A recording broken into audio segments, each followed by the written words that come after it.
Yeah. Siege. Riley. Taz. Yeah. Set me free and give me death, there ain't no other choices. When I lay down and go to sleep, I keep on hearing voices. Little whispers in my head, man, is you fake or loyal? Rhino water, death designer, baby, pick your poison. These little demons living underneath my bed, creeping. Know the real monster lives above them all, sleeping. That subtle breathing in your closet every single evening. Thought you never see me again, looks can be deceiving. When they hear the sound of the drum, they'll be saying, oh Lord, here they come. Yeah, here we come. We take play seriously. That's why ATK chooses Omen by HP and Windows 10. Here we come. Welcome back, ladies and gentlemen, to some more Overwatch by ATK action. It's been a while since we've had any competitive South African Overwatch going on stream here. I'm Ultras. I'm looking forward to bringing you tonight's action along with Blur. Blur, how you doing? Doing really well. Super keen to actually get into a little bit of Challenger Division casting tonight. This league has already been going on for a week because it started a bit early because of the extra team. But you know, we're back on our casting schedule here, and I'm ready to see some good Overwatch today. It's going to be fantastic to see. We got a team who's brand new to the stream. We haven't cast any of their games before. It's RE ACE Legion. There's a couple of ways of pronouncing that. It's otherwise known as Re-Ace Legion or Re-Aki Legion. Pronounce it how you will. They're here to show off their skills here tonight, and they're taking on Valiance Esports, who's had a bit of a roster change lately and is struggling to find their feet in recent matches. Yeah, I mean, looking at these two teams, Re-Ace Legion, you're really looking at a team that's brand new to the scene. And they came into this as been a bit of a baptism of fire. They've played Overclock, they've played Calypso. Oof. You know, two teams a little bit experienced that know this division a little bit. So, you know, they're two relatively quick 3-0s for them right there. So, coming to this game, this is what game that if you're looking at Valiance's form, they've lost to Cubs and they've lost to Kinsune. Two of the newer teams as well. And you're expecting, you know, this is their chance to really pick up a W, see if they can get their form going and see if they can show what they have to this division. You know what? That's what I love about the Challenger Division. We're now in Stage 2, guys. So the pools have started to settle out a little bit. You've got a lot of your teams at the top really just asserting themselves at the top. The likes of 2CP and ATK, those two playing on Sunday. They've really set themselves up there in that elite division. Now the Challenger Division is any new teams who are coming into the Overwatch scene, looking to find their place in the South African scene. And a couple of the older teams now just really struggling to find that form at the very top of this bracket, looking to break into it at the end of this. So Valiance, a team that was looking to get up there to the top of the Challenger logs. ACE Legion, definitely a new team wanting to break in and try and set themselves at some stage, looking for that first win. If we look at the two teams that we're going into this with, Team Valiance is going to be made up of your two top tanks, Espionage and Ronro, followed up by your DPS, Cryo Phoenix and Blackjack, and bringing in your supports, Cliffhanger and Sir Deadalot. Yeah, and if you look at that roster, it's pretty consistent to what we saw last leg, with the notable exception of Damien and Lulubell missing. Damien moving on to Vanguard and Lulubell moving on to OG. And you kind of see that with teams like this. This team representing the institution Open Window, that's the design school. You know, they came in as a group of friends, came in like as a group of people coming together to kind of represent the institution. And they played together, and now a couple of the players looking to go represent, you know, push themselves a little bit harder, push a little bit higher. And Vanguard and OG, both teams that are in that elite division, in the position where, you know, you're really going to be able to improve very quickly. So I think that's kind of what you're seeing from Valiance here, is that, you know, we've got a couple of players coming in here, Blackjack and Cliffhanger coming in for the two departed, and it's seeing how those two settle is going to be really important to actually seeing how this team can actually try and get their season back on track. With Ronro being their captain there, leading that in that tank role, it's just going to be up to him and Espionage. You know, they're the only pair that hasn't been broken up recently. So it's going to be up to those two with the captain to just really lead that team into victory if they want to try and unify a relatively new team. On the other side, we've got Re-Ace Legion, bringing up Aruha and Aku in your DPS roles, Furious and Reaper. Aru and Aku in your tank roles, Furious and Reaper in your DPS, and Vixen and KK bringing up your supports for that team. Yeah, and again, we don't know a lot about these players. They are very, very new. You know, the roles are very much what we know about them. We know that both their DPS are quite strong hit scan players. Whether they're going to be able to reconcile that with the presence of projectile players is you know, we'll have to see. But or projectile heroes we'll have to see. But you know, 2 hit scans in this meta isn't too bad. We've seen a lot of Widow Tracer being run. They've struggled to settle on a tank line just of yet, but you know, again, Aruha and Aku both showing their strength in that line. So hopefully we see a little bit of strength there. And yeah, I think, you know, all things considered, you know, it's going to be quite interesting to see how these teams match up and how these players are coming to this team ready to prove themselves. Now, what's interesting from this week onwards is we've adapted the new way of rolling out the maps. We have a very set map set for each night. So the maps in this game are going to be designated from the beginning. That means that teams are going to be able to practice on the very set maps going into a match. They know exactly what's coming, and they may have been able to designate a couple of really nice strategies. So it's going to be interesting to see if we can get any planning out from either of these teams. Our first map is going to be Oasis, control point map that's pretty prevalent in the South African scene. So both teams should have been pretty comfortable on it, or at least aware about it before. Yeah, and I mean, Oasis is a very tactically versatile map. You got some very diverse map types there. You've got the city center, which is that really big open map with the jump pad, very like prominent high ground control in that map. So you're probably gonna see a bit of dive there. You got the university side, which is very brawl intensive, like nice clustered map. You know, you're probably gonna see a lot of Mei, a lot of Reaper in that space, and then you've got the gardens, which is a little bit of both. There's the tight clustered choke points, but it's also quite an open point and has some good high ground to control there, where we could see a little bit of a clash of styles if these two teams so decide. Well, we're going to be playing a very indoors game here, and so with this week also having no hero bans, it means that teams are going to be able to play exactly compositions that they want, maybe very set compositions. So it's going to be interesting to see how the teams decide to run these and whether they decide to be quite flexible and change up those team comps if something isn't working. You know, when neither team knows a lot about the other one, it means that no one can really counterplay the other team going into it. You know that you don't really know. Do they run a very prevalent Symmetra strat or favor the Mei? And with so many hero combinations now, it means that you got to play your game into one of these maps. Yeah, and if we look at the team comps coming out here, on the side of Valiance, we're seeing a very consistent brawl style composition. We're seeing a Mei and a Reaper, Rhino and a Zaya, and a Moira and a Lucio. So it's going to be very aggressive, in your face, you know, trying to brawl you down very quickly, try and win that. On the side of Riace, though, we're seeing a dive come out in this very claustrophobic little space. You know, it's really a little bit questionable how they're actually going to pull it off, but if they do, it could be really challenging for them. The Echo and the Pharah, very hard aerial control, no Mercy to pocket there, but an Ana to help speed in or help rotate the tanks. Indeed, it's going to be up to Valiance to just stay alive for the beginning initial engagement there. They've got the long game brawl out here against Legion. Legion definitely going to be wanting to get a pick off early in this fight. Instead, they're going to get pressured down quite badly. D.Va taking quite a lot of damage, going to be demeched quite early into this fight. And so Blackjack making good work of that. And the rest of the team all picking up a lot of kills here from Valiance. As they start to clear the point, they've just got to hunt down the monkey, and that's going to be a very early team fight control for them. Yeah, that's a weird decision for me to see the dive coming out on this map.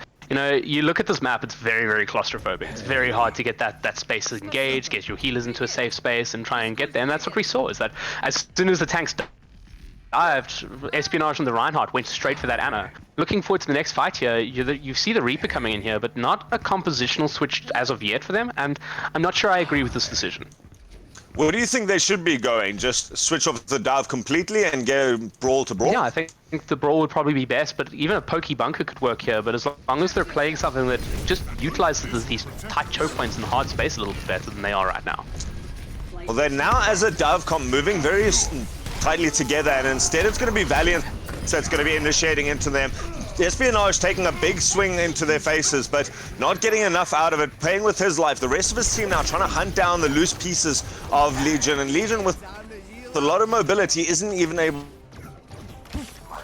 to escape, and again it's going to be Valiance taking the second fight. A Xayah come out here. We're having a Ryan Xayah, there we go. They actually rotated their main and their off tank here. So Ryan Xayah coming out here, a little bit more consistent. We still have this Echo here because she's sitting on that duplicate. But you know, you're looking at this combo and you're thinking, yeah, this makes a bit more sense. They're going to be able to engage these fights a little bit cleaner and maybe just take a nice brawl. Unfortunately, they are going to be playing into a lot of ult disadvantage. They've committed the Echo, and that's a great charge into the backline. Furious getting a double kill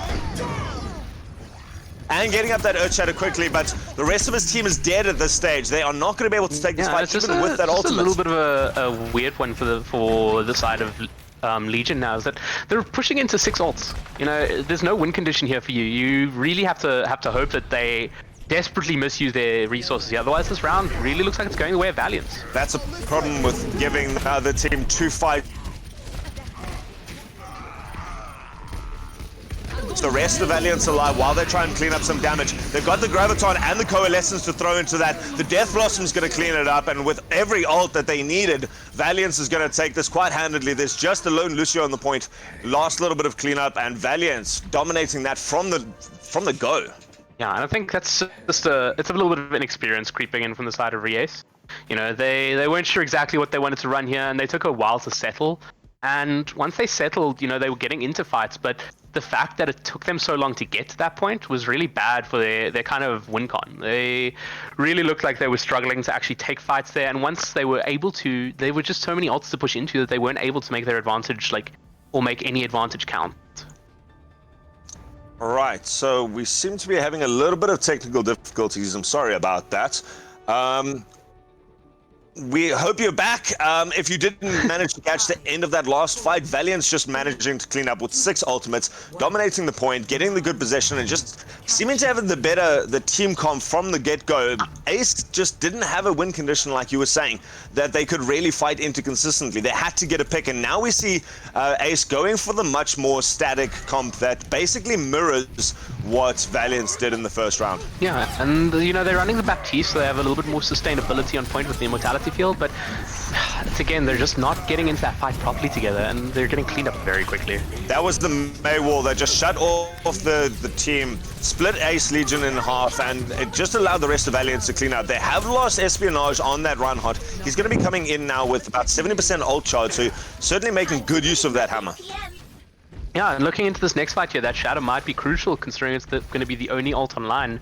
Possibly the only other ult we'll see is probably Cliffhanger's Coalescence. But, you know, looking into this fight, you have to see Riese Legion thinking, you know, maybe we need to just play a little bit slower, play a little bit more together. You know, make our kind of playstyle prevalent here, because they're getting punished a lot right now.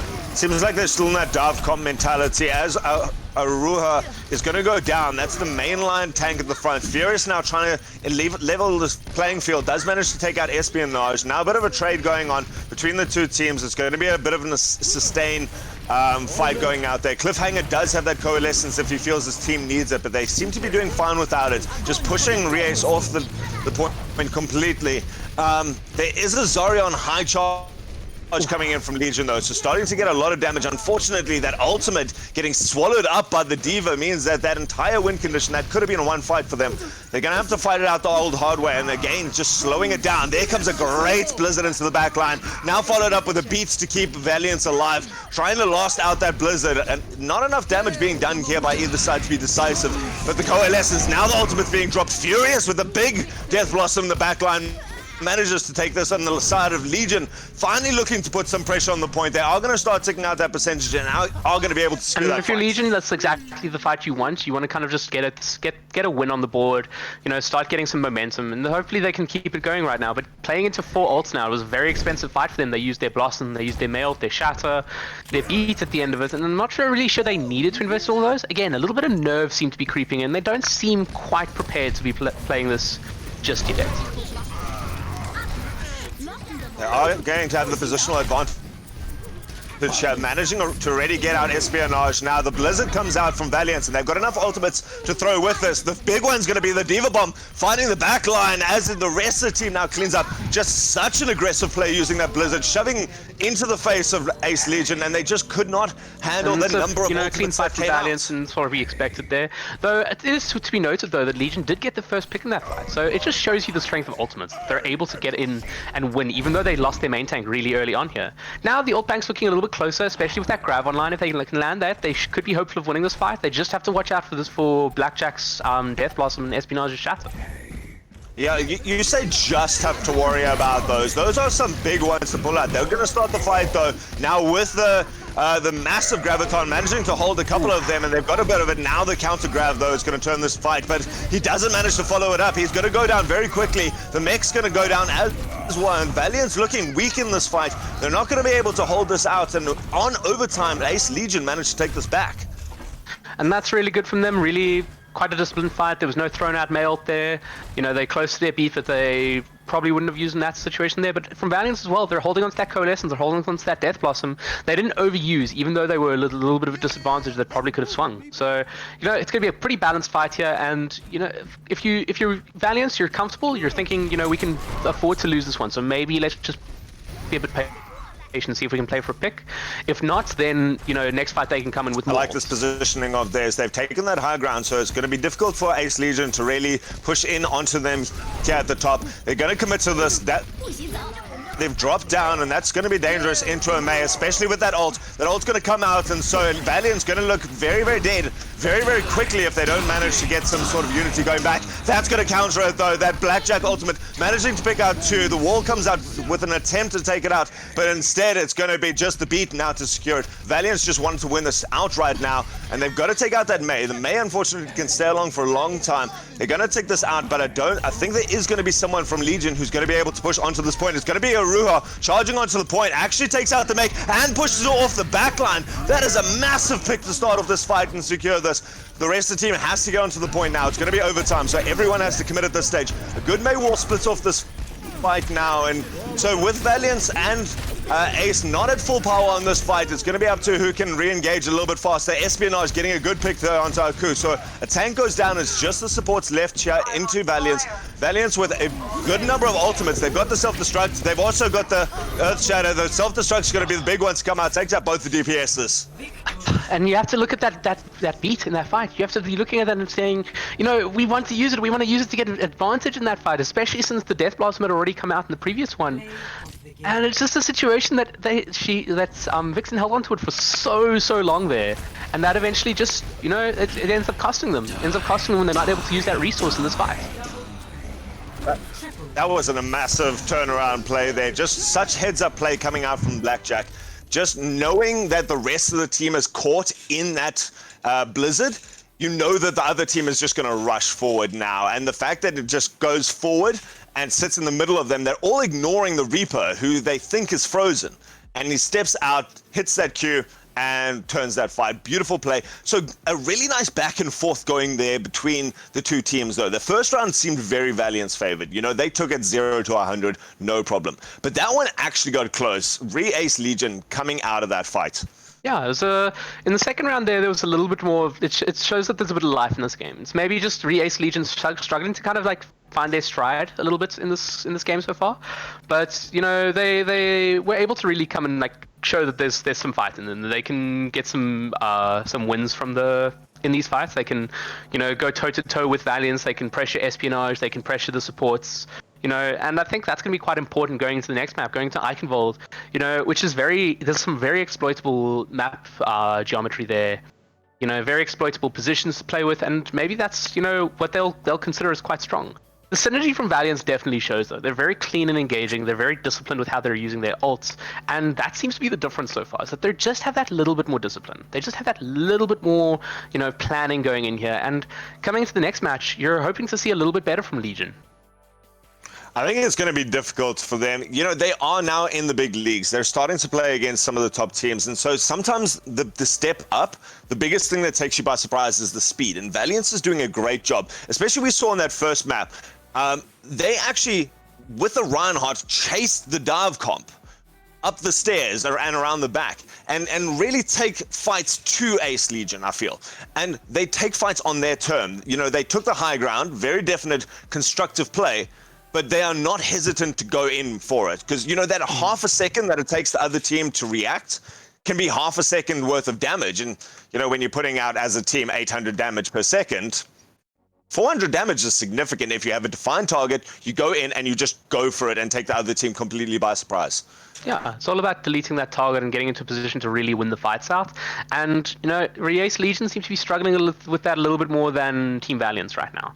We're hoping to see a little bit better from Reace Legion going to the next map, but there is, again, they've played really, really well for a large part of that map. Blackjack's Death Blossom was, a clutch play in a desperate situation, which was nearly equaled by the Reaper on the side of Legion. So, it's narrow margins, and again, this game could go far still.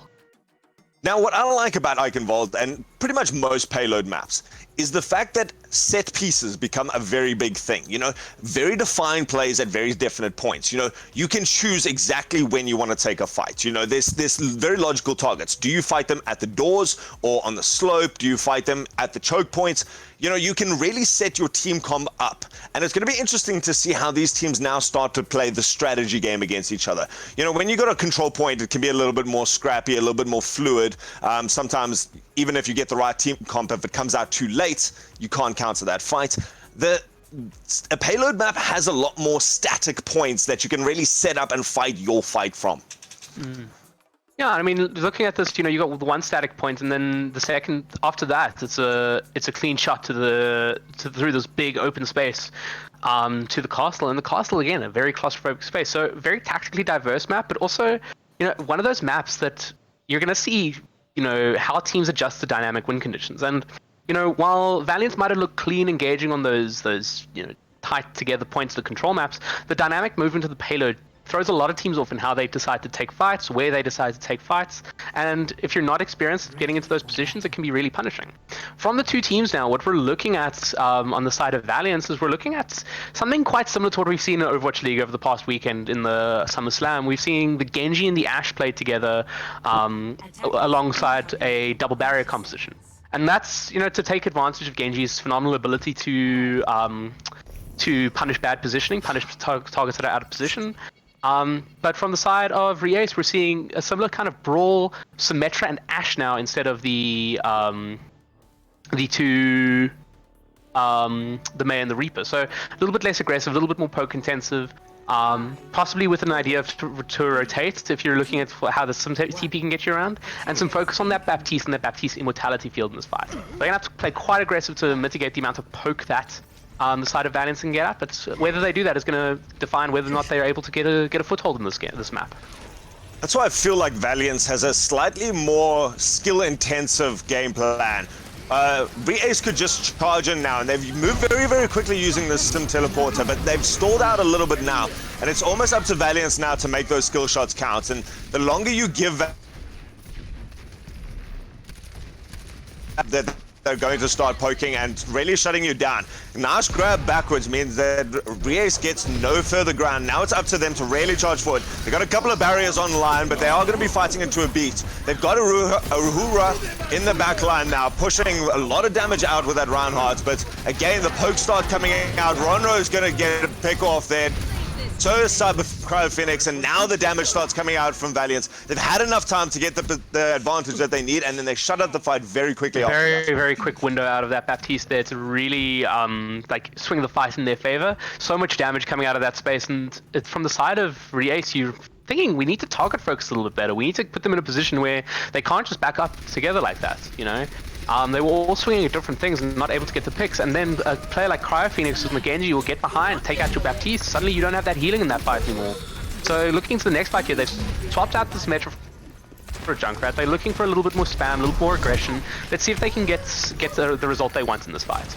Again, Legion just playing a little bit more passively this time. They've certainly charged in the last fight, not afraid to take the fight on their terms. They've swapped out the Symmetra now for a Junkrat, so maybe just aware that they're stalling out a little bit more. That Bob is going to be big. It's into the middle of the field, and that Immortality field's gone down quickly. That's going to be a big pick for them. They get the Earthshatter into the back line as well. This is Ace Legions to win. They've pushed Valiance all the way back, and they've managed to get the picks that they needed. Now just to feed off the Orisa, and that's how to take a clean team fight. I really loved that fight there. It's really nice to see the Reinhardt getting through the two barriers and landing that Earth Shatter to really clean it up.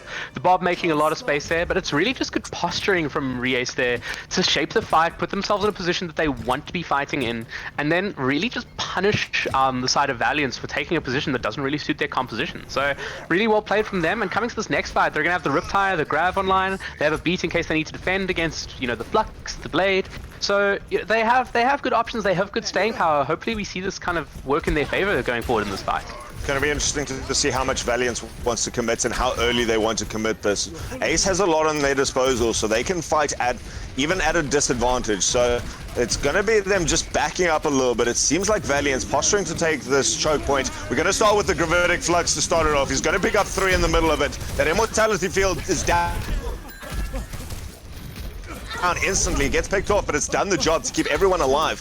And so Valiance still wasting that ultimate pretty much, as Re-Ace just staying alive completely. Everyone looking very healthy. Now we're going to see the Blade coming out. Oh, a couple of ults being dropped. Almost everything going to go out, and Re-Ace Legion just holding all of theirs. Except for the Grav. Expensive fight for Valiance, but they managed to take it. I originally thought, you know, it was really disciplined play from the side of Vixen there to hold on to that beat for the Blade.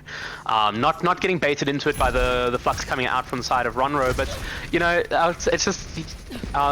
she gets taken out too quickly by the Genji when he does Blade, so not able to get that ult off and really make it count, but it does mean that they're able to take a little bit more of an aggressive engagement in this fight. And switching on to the double barrier now, they've got more spam than the side of Valiant, so they're probably looking at a bit of a shield break situation here. They're trying to break their shields and kind of win through superior firepower. You know, I think that's exactly right. When you've got a couple of ultimates like Bob to clean up a fight at the backline, now you've got a Riptide. They've got rid of the Immortality Field! He did it! Oh, that is absolutely disgusting. that Riptire absolutely changed that fight, and what a well coordinated play from the side of Legion there, making sure that Immortality Field went down, making sure that tire is able to get maximum value. That's how you make an ultimate work. It's now going to be Valiant trying to drop everything that they can into this, but they've got a Bob that they've still got to contend with, and that Immortality Field now going to come out. Both Bobs going to be fighting on the field. One from Ace Legion's going to go down, though, frozen up pretty quickly, and so Re-Ace is taking a bit of damage, but they're looking quite healthy, and they've just 0.26. Someone from Valiance has to stay on the point. It's up to the two supports to try and just hold this for the last quarter of a meter as they're trying to get beaten down in the corner now with that Junkrat spam just coming out there. Somehow Baptiste's just bouncing around for long enough, but eventually and that's quite a healthy Ace time back if we're looking at the distribution of the fight here. 3 minutes on third points, you know, a situation you'd be very happy with coming into this third point, where even a completion represents a really good position to be in. Junkrat Tire nearly online again, Flux online, and the supercharge coming out from Legion, and you know, it's a situation that they could be looking at a real good snowball onto this last point. Well, they're going to start it off now with the Gravitic Flux. It's going to be put down. That Immortality Field's going to go down. That means it's not going to be there for the rest of the fight. It's going to be up to Ace to now put some pressure. They've got their shields. They can take this fight exactly when they want, and the window's going to be committed, but they're going to still have to commit with the Bob. Again, the Riptire comes out. Everyone running for their lives. It's going to be a big one. It's going to be a 4-person, and Furious picks up the last one. Valiance is going to have to do something incredible to get back on this, and no, Ace Legion go all the way. That is fantastic play from Legion there, absolutely hammering home their advantage when they had it, making sure they're able to complete the map with 2 minutes and 11 seconds left in the time bank. That's a huge push. That is a very, very good push on Eichenwald, and they'll be really happy going into the second half, you know, especially considering the Valiance didn't look like they really knew how to deal with the spam that they were putting out. They didn't really look like they were able to adjust appropriately to really stop the Junkrat, stop the Ashe from having value. And, you know, again, it's just a situation where this team that looks like a completely different team coming out from the side of on the map of Eichenwald, because they didn't look this composed on Oasis. They didn't look this clean. And coming out, we're expecting to see a close match between these two. Valiance off form and Re-Ace really just coming into it. But, you know, it's one that if it keeps going in this way, it could be very, very strongly in favor of Legion. I'm just looking at that. They had that team set perfectly. You know, they had people like, they had the Sigma and the Orisa with that double shield that just created this wall in front of them. And everything behind that wall was their territory. Between the Junkrat spam, between the Ashe with that shotgun, They had so much positional control behind those shields, no one could dive into the backline and threaten the Junkrat. Reaper was putting out so much damage and then made it work. And they just comboed those ultimates one after the other. They built up that positional advantage to push the payload as far as they needed, and then they took the fight that they needed with a massive ultimates that came out. And I mean, you can't expect those sort of riptides to come out every time. But man, when you can get that much consistent pressure with the Junkrat and then finish it off with the tire like that every so often, yeah, that's a team comp right there. And I think it's, past just the picks of the Junkrat there, it's how they shaped the team that's so impressive. Exactly. They absolutely shaped. Every time they tried to use an ultimate, they made sure the team was in a position that it would get maximum value. Every time they would lining up that Riptire, the rest of the team was pushing forward, forcing the rest of Valiance together into a position they didn't want to be fighting in.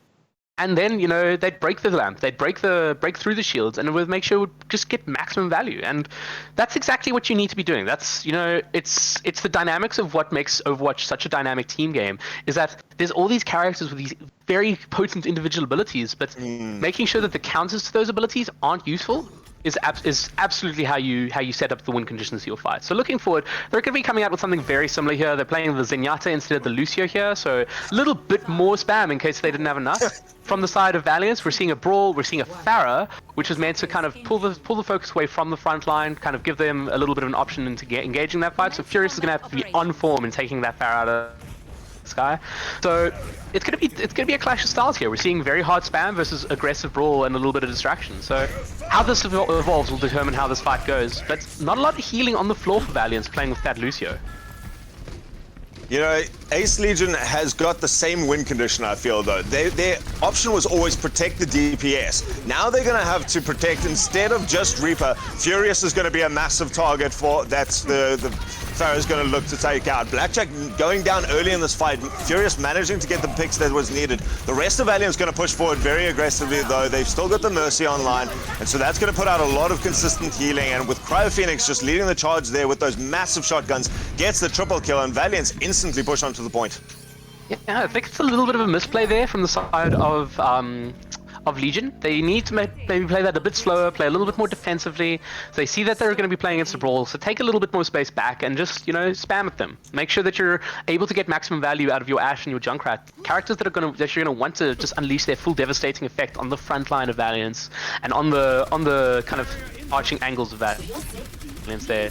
Valiance now deciding to switch off of the Pharah, switching onto the Junkrat, switching onto a Moira as well. So there's a little bit more ground healing. So that weakness that I was previously pointing out, they don't really have anymore. They're going to have to, spam a lot better and a lot longer to actually just make sure that they get the completion in these fights.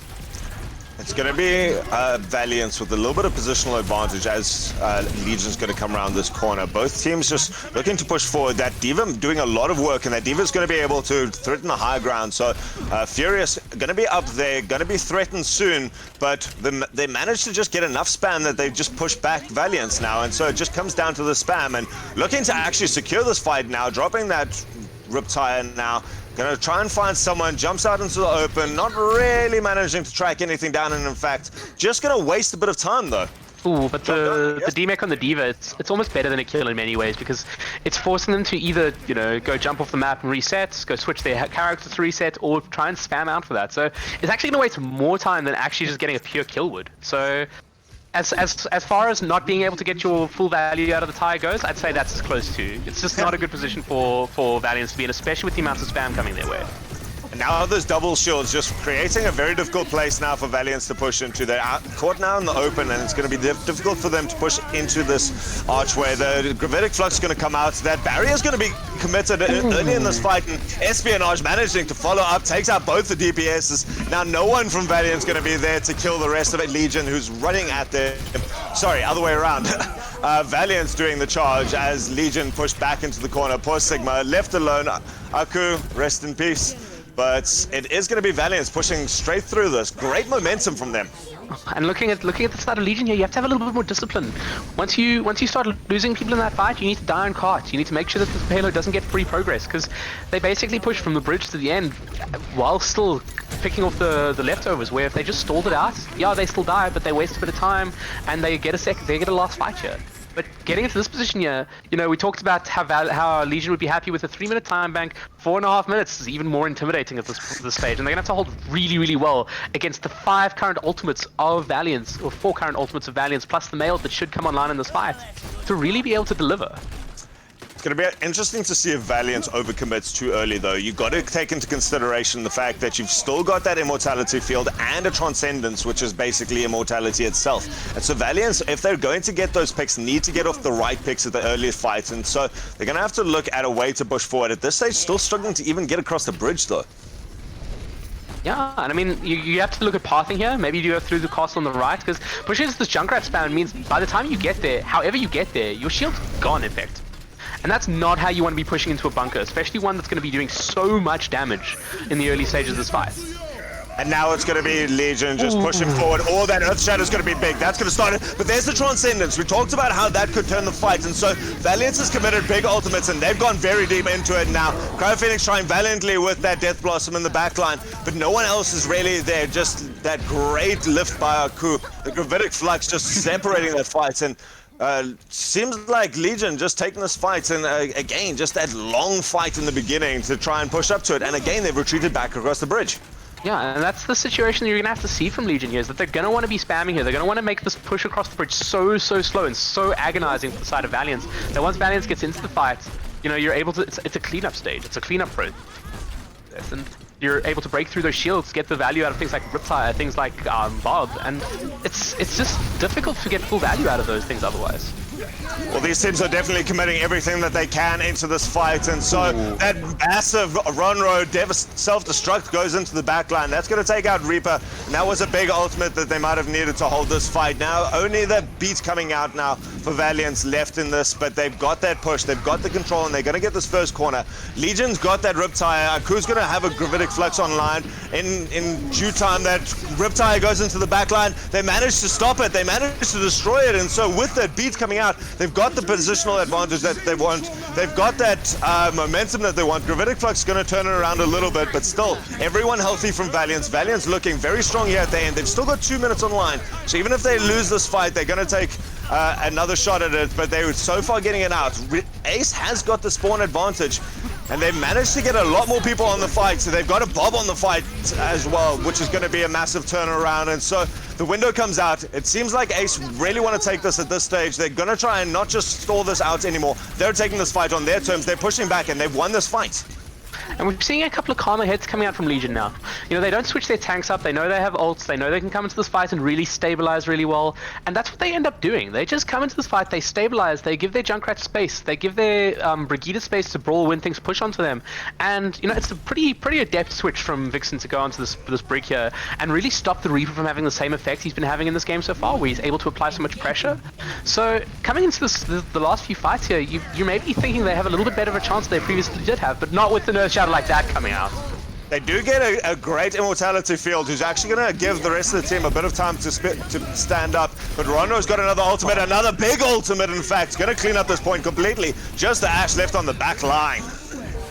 And looking at this now, you're seeing a minute left on the clock. You know, they're probably not going to get back into point.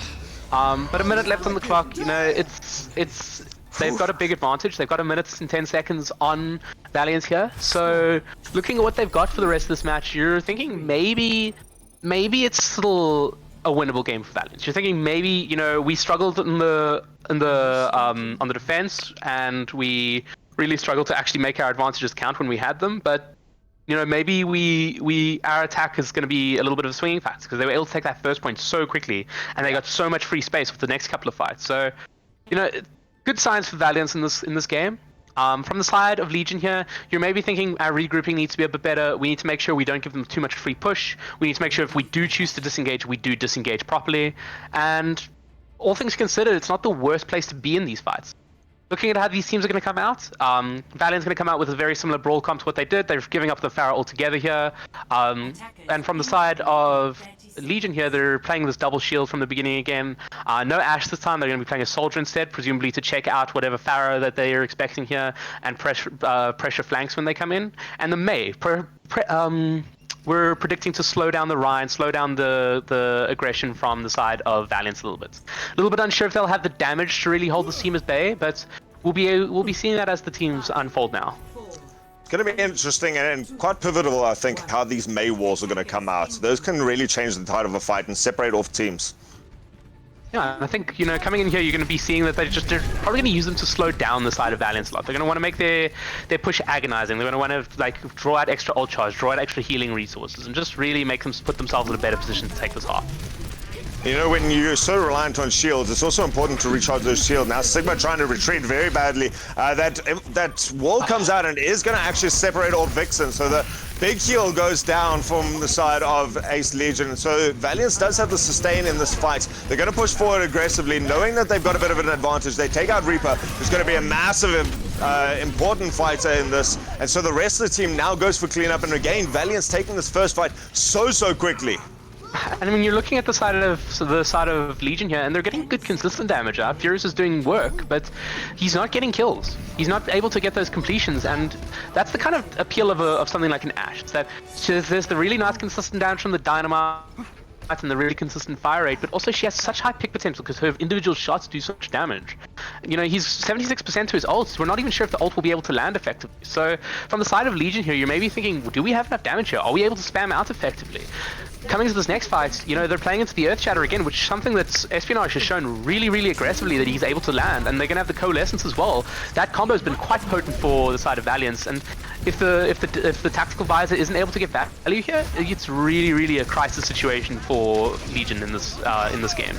When you consider that your Tactical Visor is going into an Immortality field, and oh, here we go, there's the Earth Shatter, manages to pick off the Orisa straight away. The Immortality field going to be thrown out in the front lines, and the Gravitic Flux in the back line means that they are able to turn a little bit of the pressure onto Valiance. Now they're going to try and engage. They've got Vixen on the front lines, really leading the charge there. They've got a May right next to her, and so Vixen just got no shield, unfortunately, but they do have that Blizzard up. It's in fact going to pick up almost the entire team here, so Legion really looking to try and fight this out. That Graviton Surge going to come out and pick off the rest of Legion. And so with Valiance looking to push this door, there is going to be a chance to re-engage here, just stall it out in the loss. But Valiance looking very healthy, and they've still got the Coalescence online. Looking in door. No, they've given up door here. They've given up the entrance to third point. Oh, and losing a Ruha right before the regroup there is actually so detrimental to their ability to hold this point. 5-3 in a minute here, and it's not the position you want to be if you're Legion. You know, they've brought out the Junkrat now. They've got a little bit more spam. I still am not convinced by the Soldier 76 here. I'm not sure this was the right choice even from the beginning. And here they've left. Death Blossom comes in now, absolutely tearing apart this team's health pool.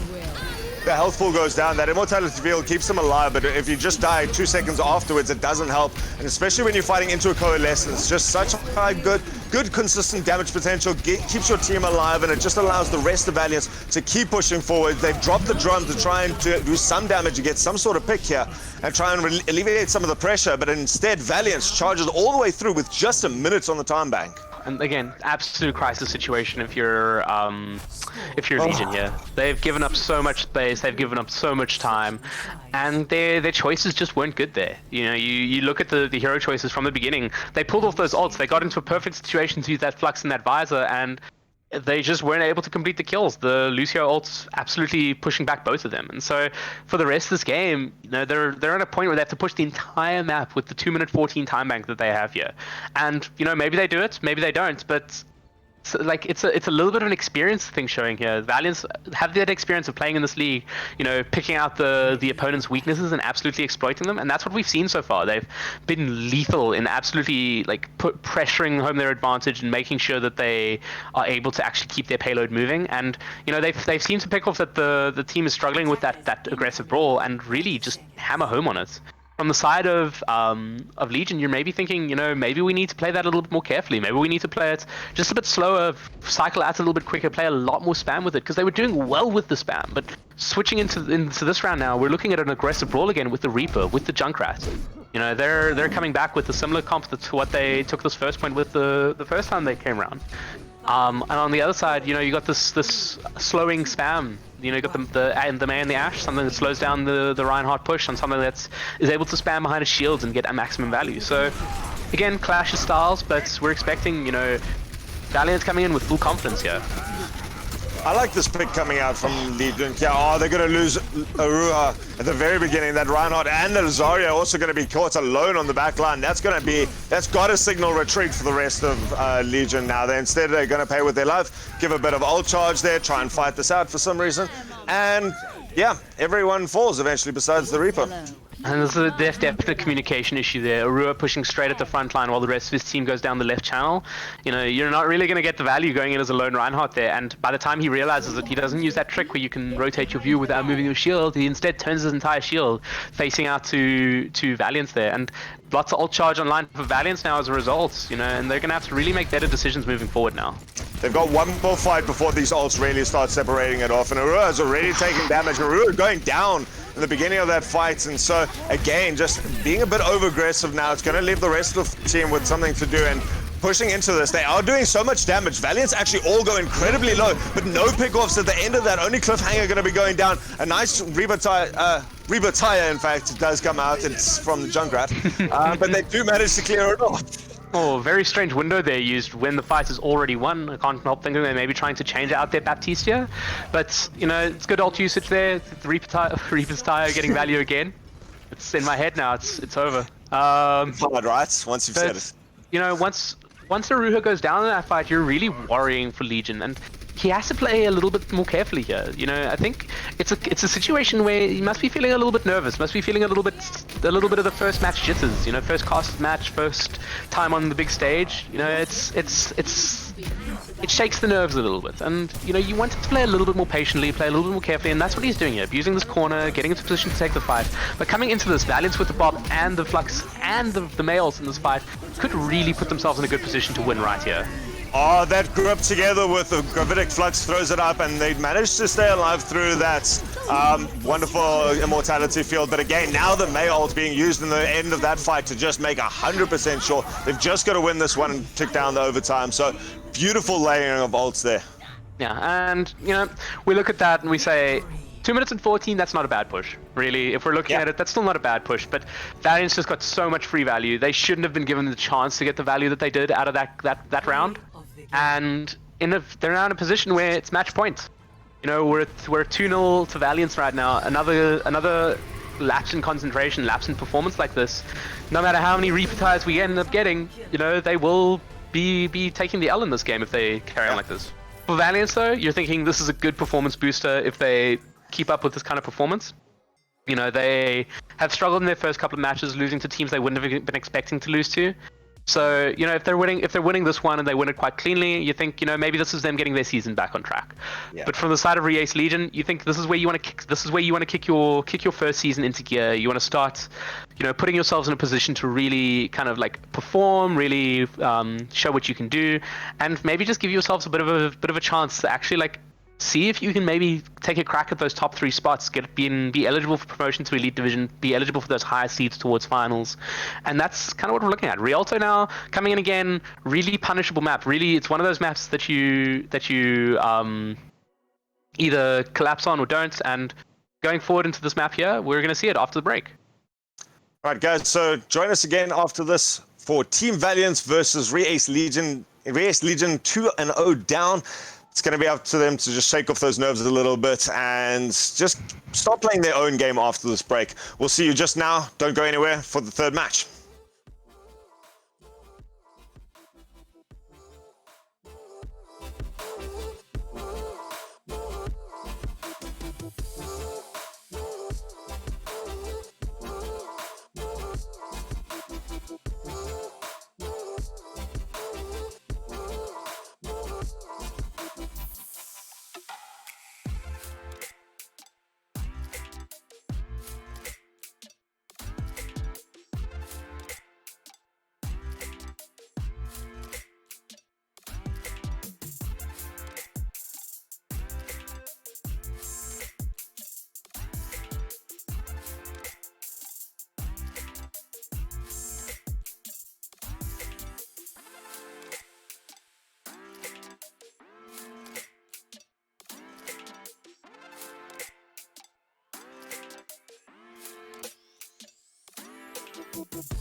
Welcome back, ladies and gentlemen. We're seeing Valiance taking on Re-Ace Legion here in this Overwatch by ATK tournament. It is Challenger Stage 2. Both these teams having a rocky start to the season, so both ones looking to pick up that first win of this. And Valiance certainly putting themselves in a good position here. So far 2-0 up after Re-Ace Legion looked so potent in that first push. I'm joined here by Blur. Yeah, and looking at Re-Ace Legion, you know, they started a little bit slow on Oasis, you know, maybe a little bit nervous, a little bit inexperienced, and they got really punished for that in the later stages of that game, even though there were signs of life in the game. Eichenwald, you know, they started very strong. They pushed really quickly, really well. They put themselves in a good position to take the game, and then they just collapsed, especially in that overtime round where they gave up 3 points in a minute. So from Re-Ace Legion, we need to see something a little bit stronger on Rialto, a little bit more consistent. I think consistency is the key here. You know, we talk about how they set up for their ults. They set up really well to land ult combos, but they have to make sure that those ult combos are suitable in the first place. We need to see, you know, those team compositions getting right. We need to see them delivering in fights that they don't necessarily have the ult advantage. So whether we'll see that on Rialto, Rialto, a very, very punishing map. It's a very defense-favored map. It's a very difficult map to push. You can get stuck on the first corner, the first point, with absolutely no trouble at all. And honestly, you know, making it to the end of this map is an achievement in itself. So coming into this third map here, it's going to be, you know, if anything is going to illustrate the split between this map, between these two teams, it's Rialto. You know, I feel like Valiance is playing a very quick game. When I say that, I don't mean that they're running around constantly pressing W. I mean that when they choose their fights, they take them instantly. And the whole team is committed to it, and they've got such a good engage. We said that after the first round, and that seems to be where that team composition that Re-Ace put together in the overtime round with the Soldier and the Mei. The Mei was there to try and slow it down. It didn't. The Soldier wasn't putting out enough damage to punish a team that's reckless with positioning. And so it seemed to be that just Valiance could run at them at whatever speed that they wanted, which was quick, and then punish them quickly. Yeah, I mean, that's the big danger of playing a composition like that, is that, you know, you have to make sure you get the value. The Soldier is more effective against dive compositions in general, where he can lay down that consistent damage with no fear of shields, you know. But looking at the Ashe, the neutral Ashe benefits, it's been stronger in general. Looking at the side of Valiance here, they're running this Ashe Genji again. The Genji are a weird choice. They haven't really gotten full value out of it so far. But against this double hit scan that it looks like we're going to see coming out from Legion, maybe we see a little bit of benefit for the Genji, a little bit of being able to punish the hit scans for being out of position. So we'll see in this round going forward now. But it is going to be Ace starting to push that payload. They've managed to get across the bridge so far.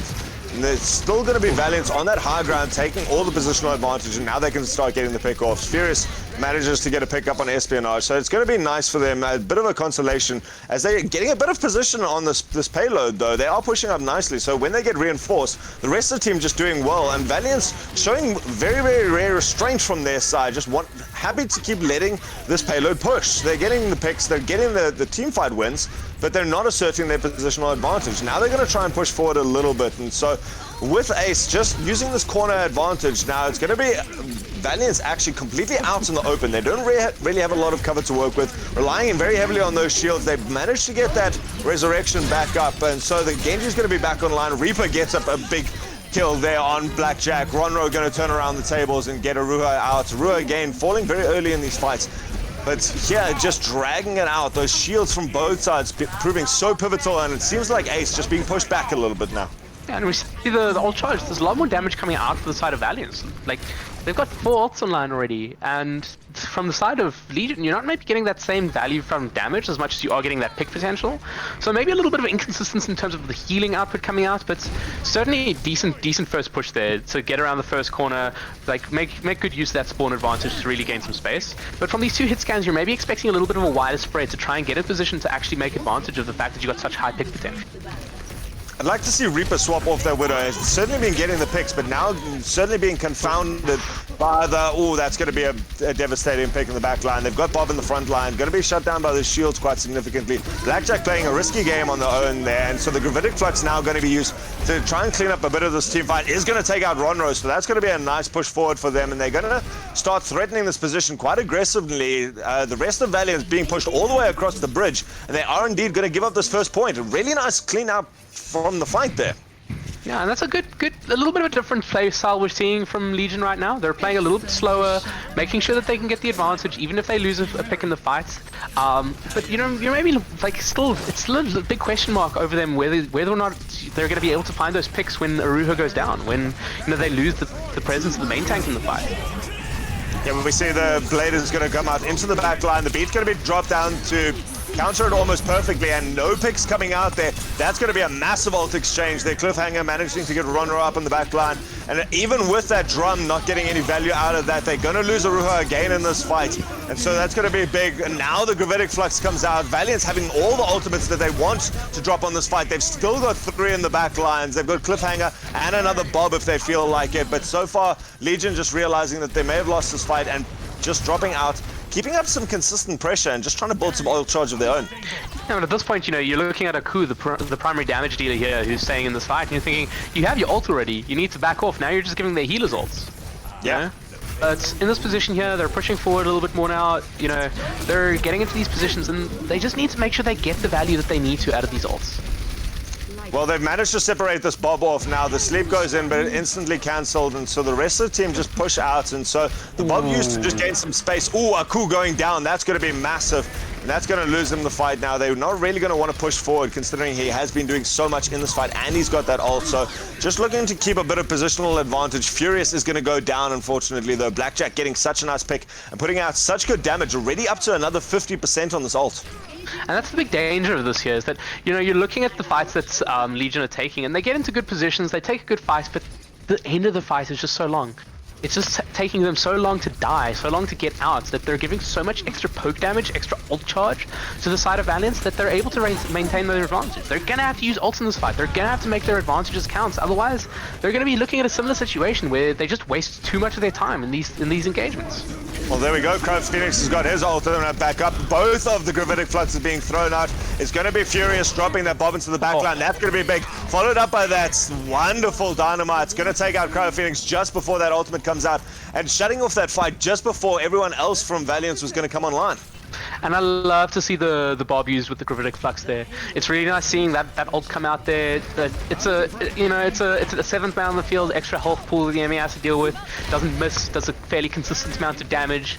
You know, and if you're already losing half your health anyway, the Bob in the backline is something that can be so devastating there. And between that and the Dynamite, they got such good value. Valiance now taking a lot of damage, but being kept alive. That immortality field being used to full advantage there, and managing to get a lot of poke damage coming out. We're going to see a Reaper throwing his tire in the backline. Got such good value out of it before. The rest of Valiance just respect that though. Shut it down very quickly. Ace has got some position going forwards now. They've dropped their drum into this fight, just looking to keep up this momentum. And they haven't actually had this payload stop. They've managed to push all the way to the front line now. So even if they lose this fight, but they don't seem to be looking to do that anytime soon. Reaper and Furious both getting massive picks in the back line, and now it's just 3 people from Valiance fighting their way out of a corner. Somehow Ronro manages to get out alive. The rest of the team clean up that, and what a consistent push coming out. That is a disaster from Valiance though. You're looking at the ultimates they have online. They have their Blade, they have their Bob. They could have stalled at that point. They have their Valkyrie. They could have gotten extra healing with that fight. They used nothing. We talked about their good discipline in saving their ults when the fight was lost, but you know, it's no good having 4 ults in the bank if you never use any of them. It's absolutely disastrous there. They gave up so much space, and for what? You know, they were never able to take a better fight because they just didn't die. And we talked about it for Legion in the previous half, or in the previous game, where they gave up a lot of space because they just didn't die on payload and regroup properly. And we're seeing a similar thing coming out here from the side of Valiance here, where they give up a lot of space. They don't try and contest the payload and take a second fight. You know, they're trying to regroup naturally, and it's just not working. It's not working for them. So in this half here, you have to be looking, what are we not getting value out of? And I think, you know, the Genji needs to be a big consideration there. The Blade completely bricked when it was used. You know, it's when they had the double sniper, yeah, it was a little bit useful, but it's lost its potency after a while. It didn't have the same pick potential that it needed to have. And it's really been something that's, since they switched onto the Junkrat, was really struggling to have any benefit in the fight. And you need to be thinking, okay, we need to be taking these fights a little bit cleaner. We need to be using these ults. We can't just have them. Coming into this half now, or into this round though, we're seeing the Soldier again, which I'm not sure why we're seeing it again, considering how hard it bricked the last time it was used. And we're seeing the Torbjorn, which is maybe a little bit of a consideration for the Genji, seeing if it can track it out, seeing if the turret can just like force him to reposition. But we're gonna have to see in this half if it's able to have the effect it needs to have. I like this positioning though from Ace. They've come in with a very definite game plan. That Soldier maybe just being able to put down a lot of healing for his team as they all sit standing in that bunker. And they're getting the picks that they need to. 2 picks coming out there, the big one being Cliffhanger, so no res going to be online for them. And while the rest of Valiance trying to put damage into the backline, they're really not getting anything out of it. They have not threatened this position, and it's completely Ace to dominate this. They've been pulled off the high ground, but the damage comes out being able to turn this around completely. And again, Ace can just reset.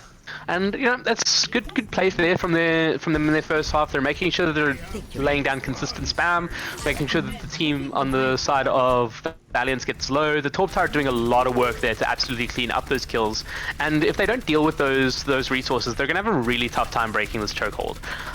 From the side of Legion, you're maybe concerned if the payload gets past you here, whether you're gonna be able to retake. But you know, all things considered, they'll be pretty happy with what they showed in that first fight.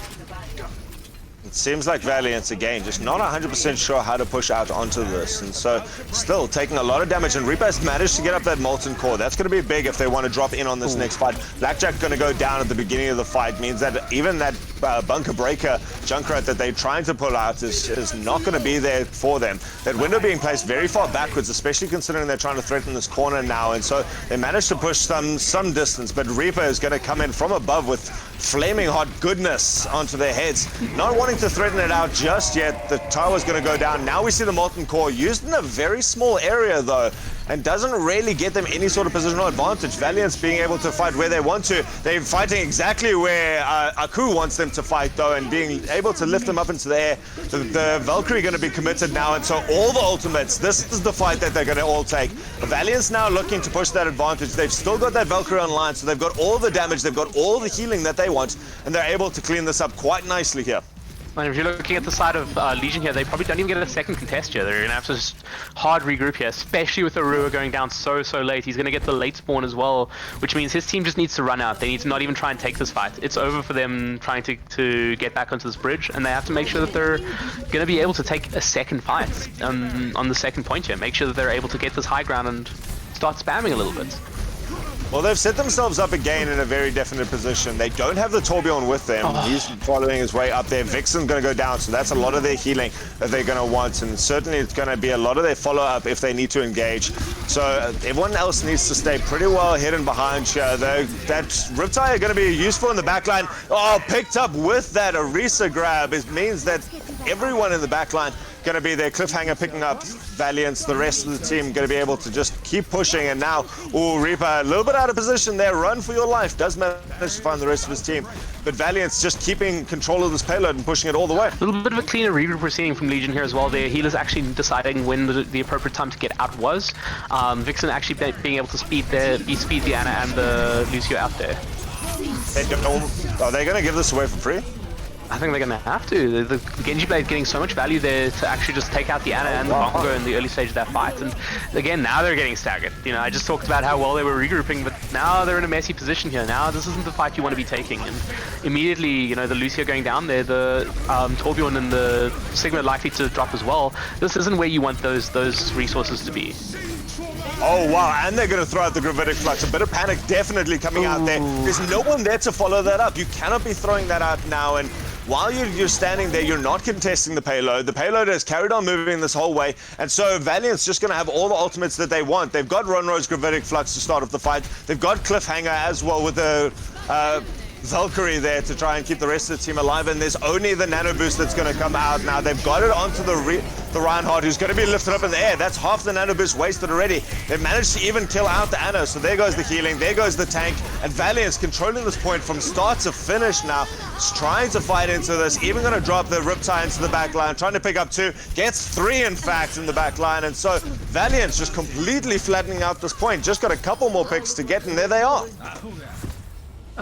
I mean, I talk about how it's been an achievement. It's an even achievement to complete Rialto, and I think Valiance maybe took that as a challenge. They were like, how quickly can we speedrun it there? But this isn't a good situation for Legion here. You know, you've come into this game, you've shown that you can attack, you've shown that you can get these positions, but then on the defense, you completely fall apart. You play compositions that aren't really playing what your compositions are trying to do. And I mean, you know, again, we saw that Soldier not really have the desired effect. We saw an Anna not really have the desired effect there either. Without the Baptiste immortality, the Junkrat Tower was able to wreak absolute havoc on the backline there.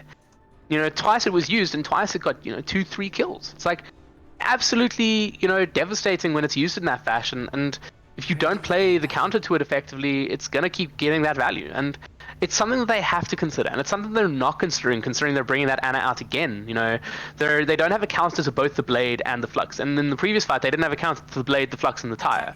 You know, they had one defensive ult, which, you know, it's relatively hard to charge when your entire engagement style is very do or die, as the way that Legion has been engaging. So in this half here, we're gonna have to see, or in this overtime round here, we're gonna have to see them be a little bit more discerning in how they take their fights, a little bit more, a little smarter about the compositions they take. You know, we talk about the ult advantages that they've had and the uses of their ults, but they have to have the neutral fight, and so far they haven't shown that they're able to do that. You know, Legion, I found that they were set up and they ran that bunker with the Torb so well when they were. And then as soon as it got unseated, they never were able to really reform it. They were never able to reseat themselves in a comfortable position. They didn't flex, they didn't register that. So when they're playing their game, they do very well. When they play that wonderful attack repel on the Junkrats, then they play fantastically well.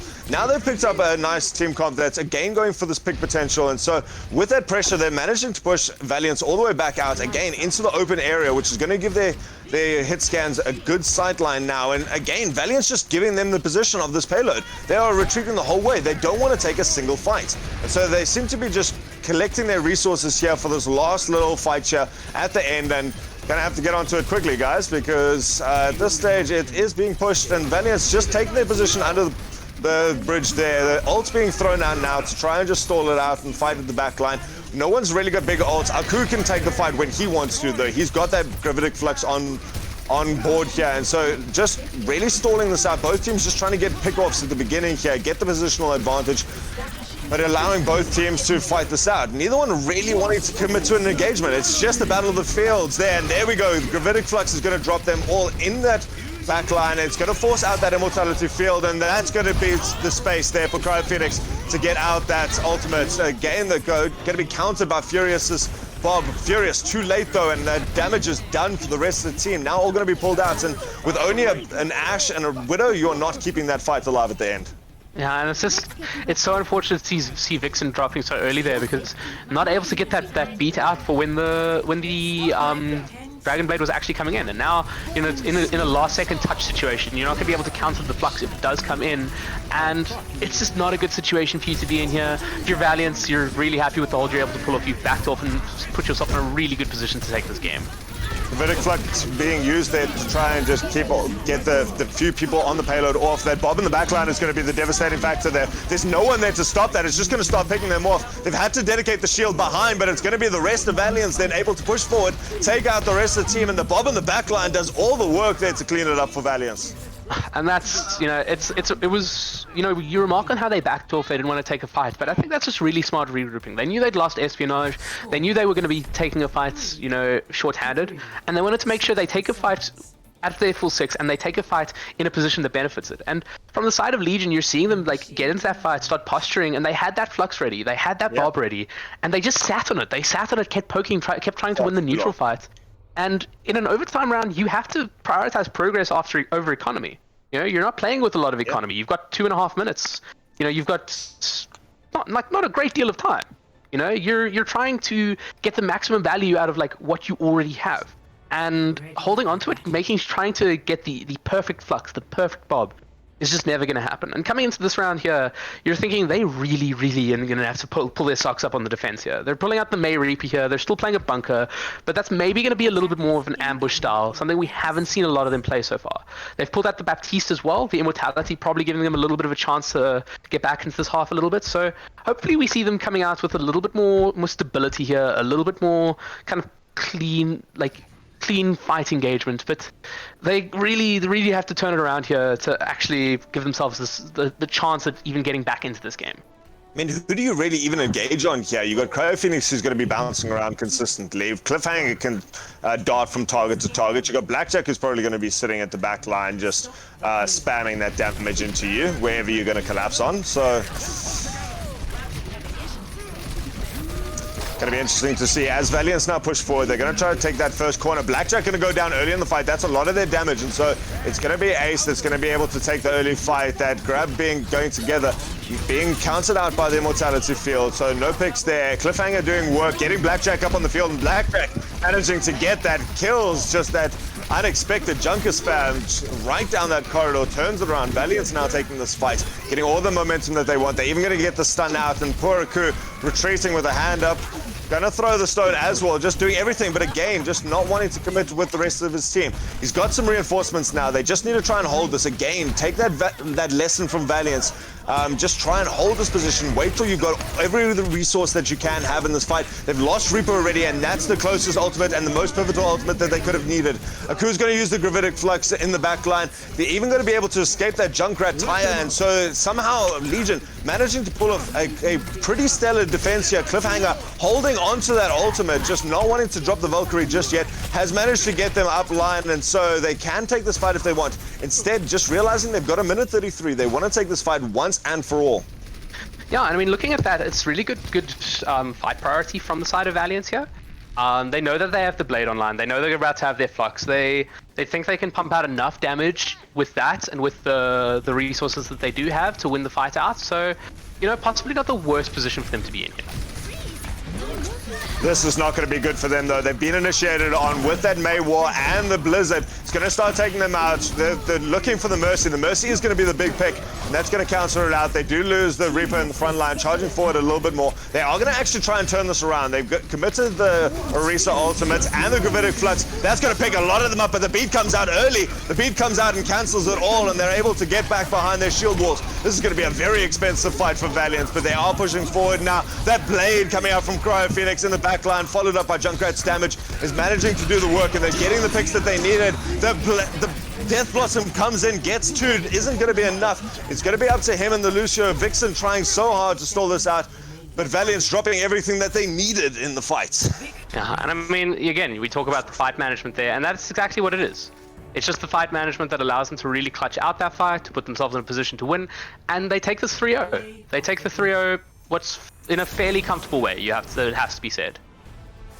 Yeah, Re-Ace Legion had a lot of fight potential. They took a lot of good fights. They had certainly good strategy, especially with this comp here. They had a very definite strategy, but they didn't counter it. They didn't flex as much as they needed to. They didn't work with their team method. They changed off things that were working really well for things that maybe they shouldn't have committed to, and then they bring it out again in the Soldier.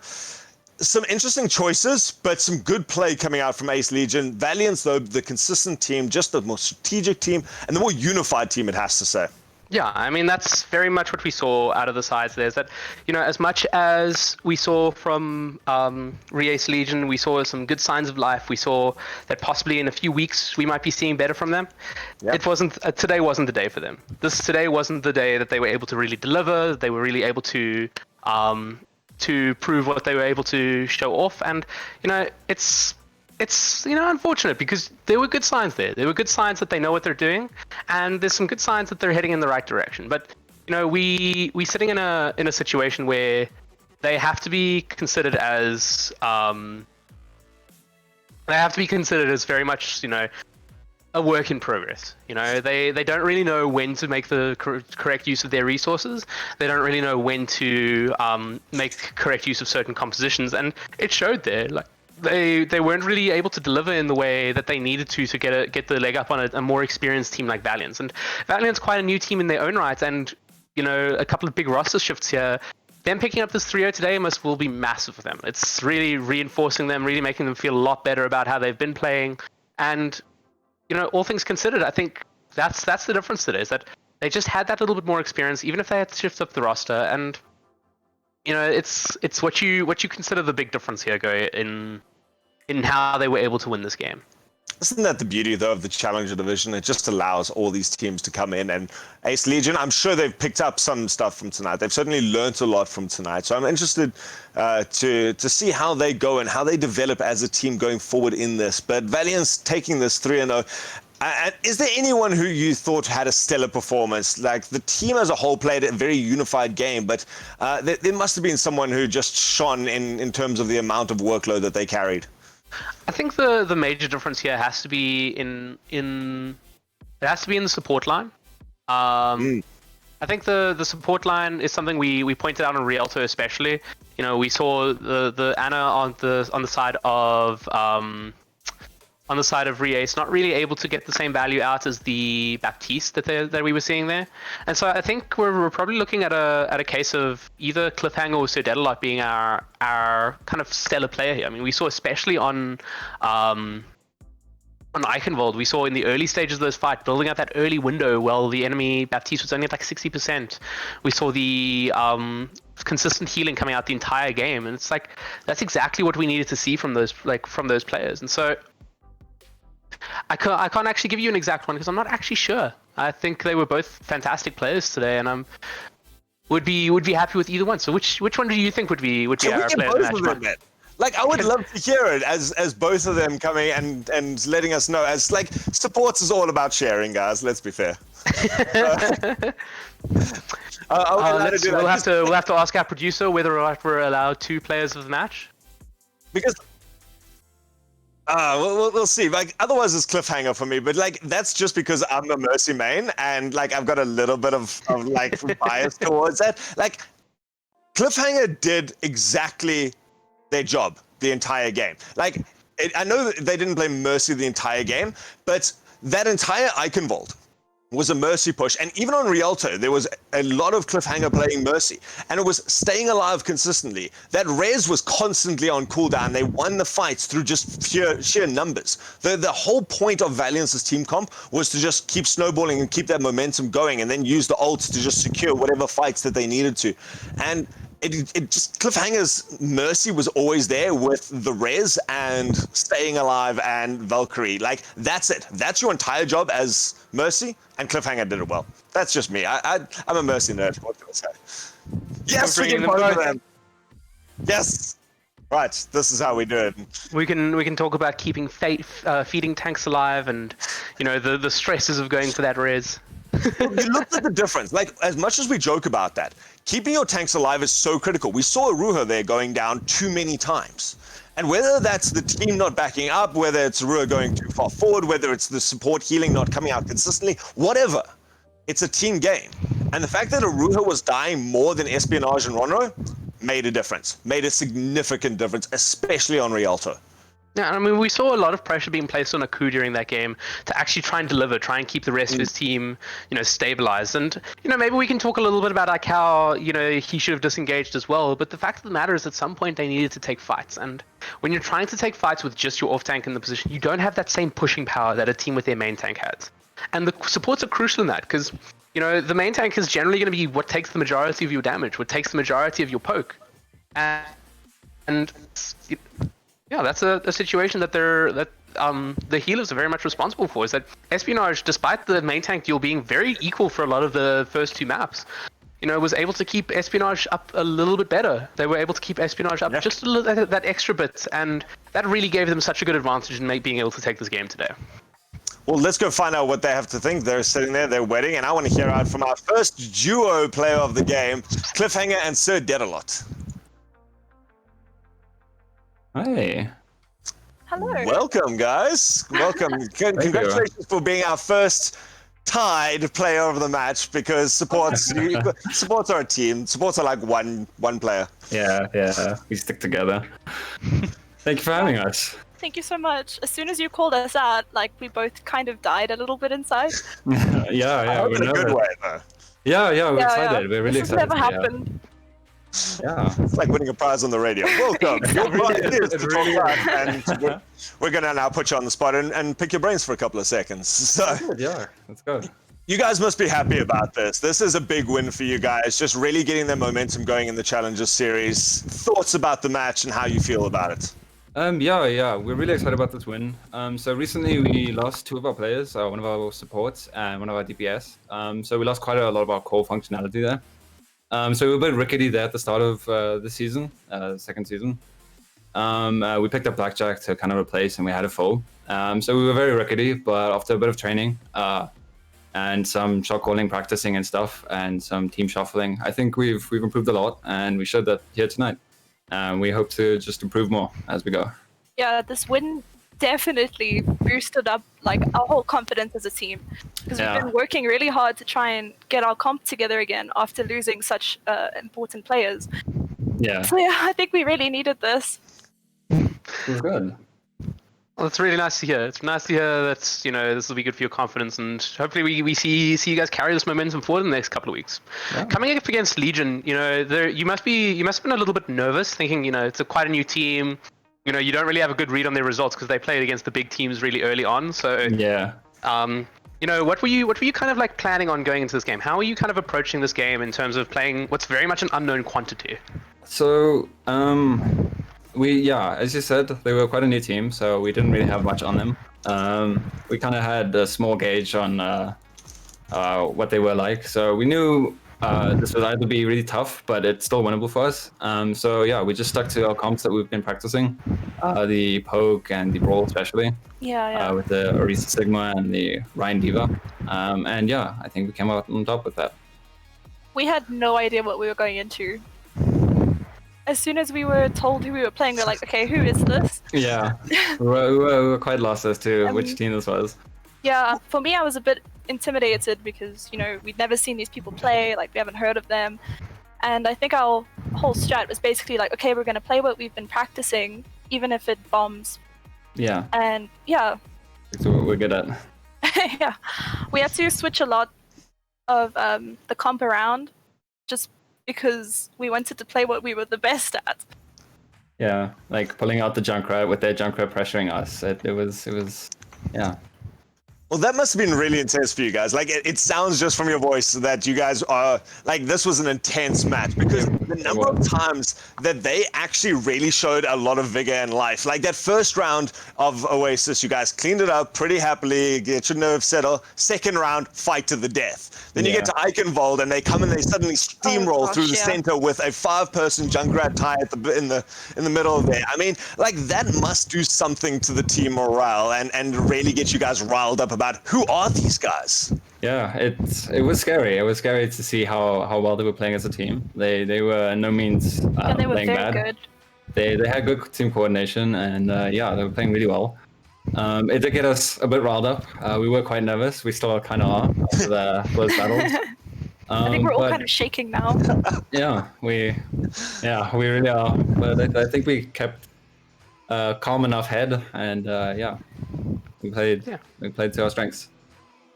Looking at your Rialto game especially, the one kind of deviation we saw, or also your Eichenwald game, I suppose, was we saw a little bit of that Genji played. We're seeing a lot of that in Overwatch League, and we're seeing a lot of it kind of play out really well there. Is that something you took some inspiration from, or is that just more of a comfort pick for you guys? Inspiration, definitely. So our 2 DPS, neither of them are too great at Genji. So as you saw, Clarify Phoenix was there on Genji. Shame. Well, no, Calling he's out your getting better. DPS He's on getting better stream. though. He's getting better though. He's getting really good now. Well, he's not here in the player of the match, so you have the free floor. You can say whatever you want. You're here, he's not. Our team was playing well. I think he did really well on Genji.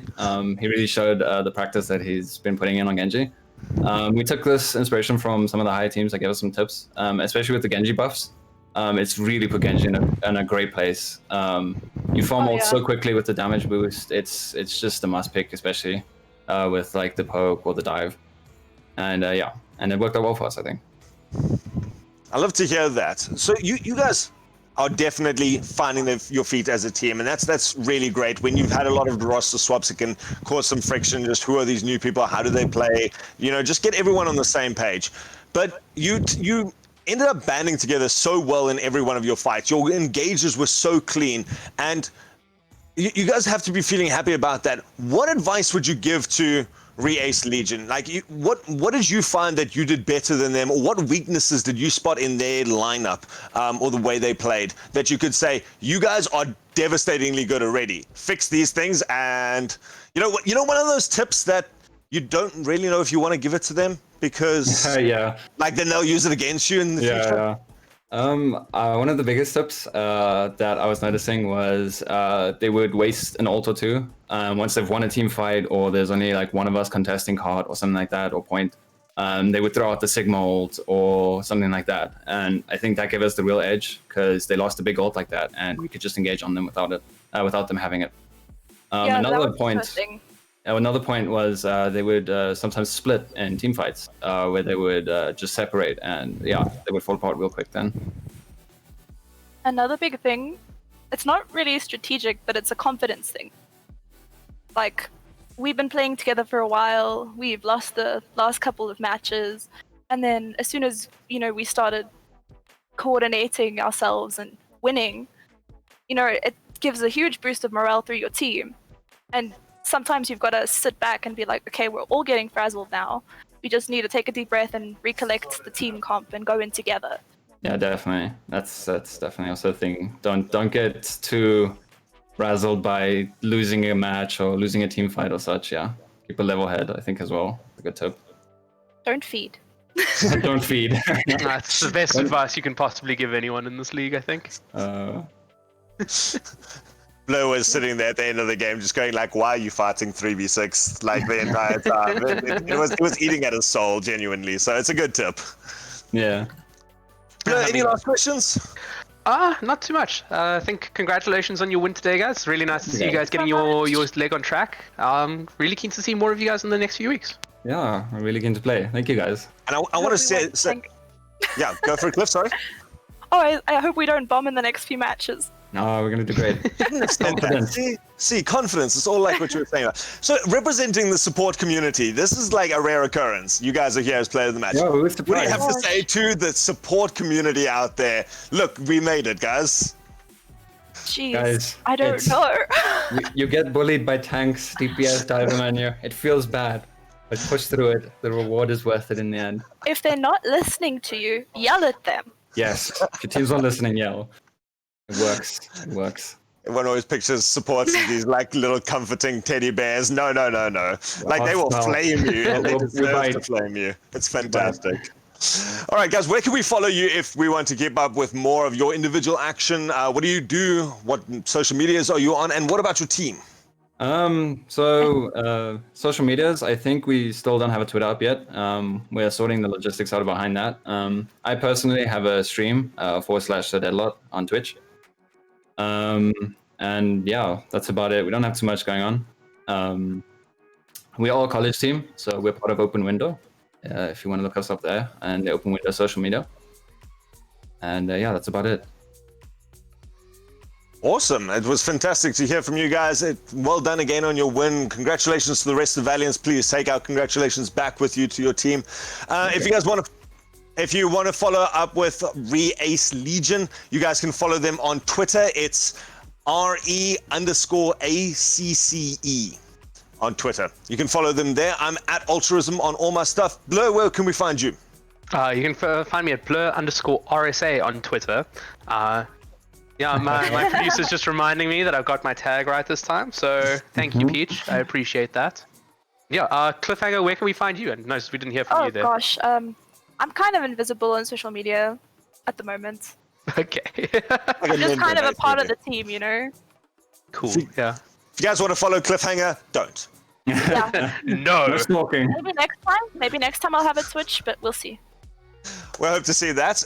If you guys want to follow up with any more of the Overwatch action in South Africa, first and foremost, go and give at the Peach ZA a like, because like he's our producer. He does all of the work. We just talk. Like, trust me, he does the hard stuff.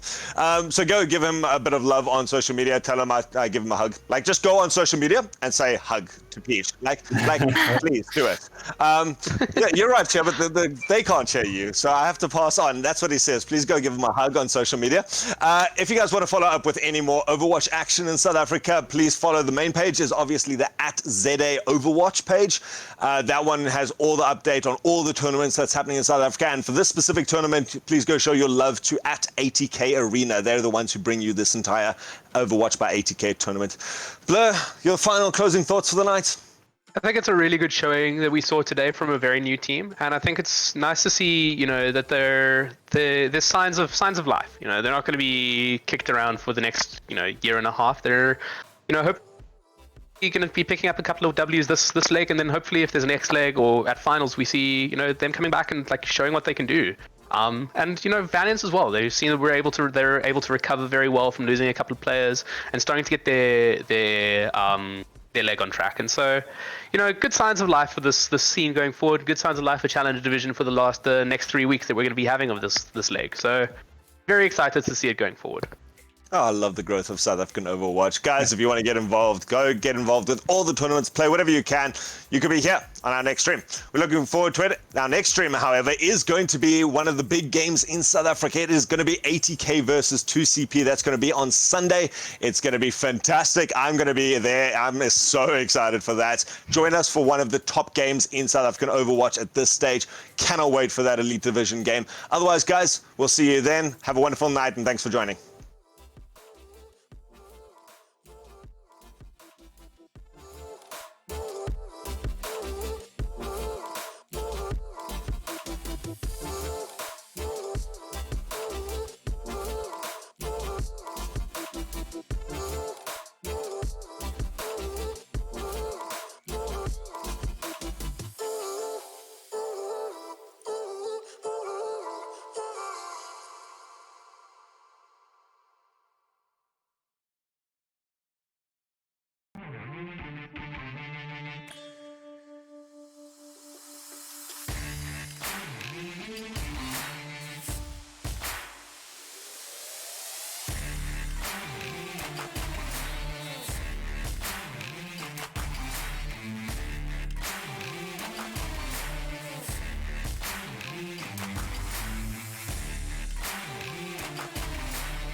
Yeah.